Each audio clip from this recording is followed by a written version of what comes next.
All right, all aboard for the right angle trig show. There's only 3 types of questions that you can get with the right angle trig.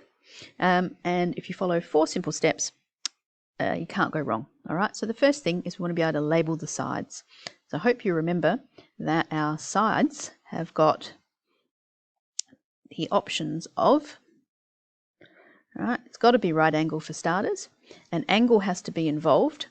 And from that, we label our sides. So our best mate is the hypotenuse, we know that. Our angle of choice, right, the length that's directly opposite, well, lo and behold, that is actually called the opposite side. And the leftover one, the side that is next to the angle, that is called the adjacent side. Okay, so we're going to go through, for type 1, we're going to label the sides. So once again, we've got, bang, opposite our right angle. We can label that as our hypotenuse. Here's the angle in question here, which means directly opposite that is the opposite side. Therefore, this is my adjacent side. Now, which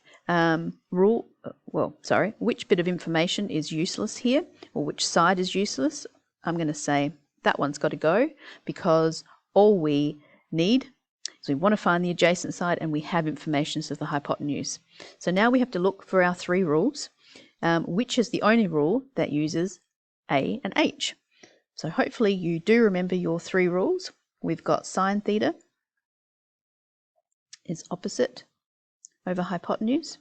We know cos theta is adjacent over hypotenuse. We should know these like the back of our hands. And we've got tan theta is opposite over adjacent. So winner, winner, chicken dinner, it's got to be the only rule that involves A and H. For this one, it's cos. So we've chosen our rule. Let's write the rule down. Okay, actually write it. So cos theta. Okay, some students go astray when they just write cos and they leave out the theta. So then when they come to substitute, they've got excess spots to put it. All right, so now we go cos. Remember, theta stands for our angle. Our angle in this case is 29. Our adjacent is x, and our hypotenuse is 18. A little bit of algebra now to finish off. How do we get rid of a divide by 18? We times, so we can say, therefore, x will be 18 times cos 29, which is the same as cos 29 times 18. It's just easier on your calculator if you pop that in. So to the calculator, okay, we're going to normal run mode. You want to make sure that you are in degrees. If you are not, you press shift menu and you scroll down to angle, okay, and hit F1 if you were not in degrees.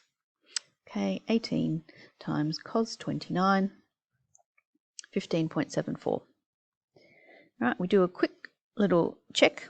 Is that less than our hypotenuse? Because remember, your hypotenuse has to be the longer side, and it definitely is. That's it. Okay, so that one's done. This is when your unknown is upstairs, okay, on top. We do the next bit. This is now what happens if the unknown is at the bottom. How do we know that's going to be the case? Well, we go through the same process. Opposite my right angle, that's the hypotenuse. Here's my angle. So opposite that, that's the 22. And therefore, the next two, the leftover one, is adjacent. So now, which side is useless to us? Well, I want to find the adjacent, and I've got information on the hypotenuse, so good on the opposite. So goodbye, hypotenuse. What's the only rule that uses O and A? All right, this time, it's tan. So we write the rule. Okay, we sub in our information. Theta, we know, is 37 in this case. Okay, and don't just put them anywhere you want. The opposite is the 22. And this time the adjacent is the y. So we can see here the unknown is downstairs, right? The quickest way to do that is when you've got the unknown downstairs, we do the switcheroo, okay? So this becomes y equals 22 over tan 37. And it's off to the calculator we go.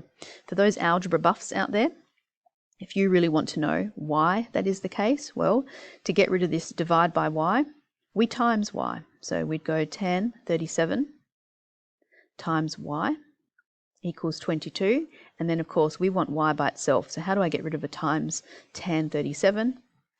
You divide, of course. And that's how we end up with our final answer here. Okay, but it's so much easier. You can leave out that line of working if you just remember when the unknown is downstairs, do the switch. Off to the calculator, 22 over tan 37. It's as easy as that. She doesn't, so 29.19. In this case, we're not checking for the hypotenuse, but we are checking is it reasonable, and it seems pretty good. Okay, I've got this now. There's my hypotenuse, here's my angle, bang. That's the opposite, which means the leftover is adjacent, and it's got nothing there, so I'm not going to even bother labeling.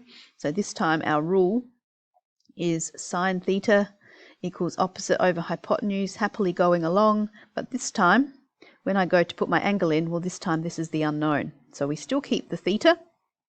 Our opposite is 50. Our hypotenuse is 65. To get rid of the sine, right, if you go to your calculator, we can see this little thing here, sine to the minus 1.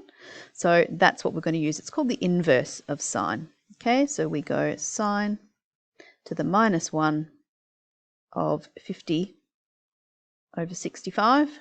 And that's exactly what we type into our calc. So, because it's in yellow, we're going to go shift sine 50 over 65. Close that bracket. 50 point, let's say 0.3. Okay, so 50.3, and this time it's not centimeters or meters, it's degrees. That's pretty much it. So these are the only three that we can have. The numbers are just going to change. The triangle will rotate a little bit, and that's it.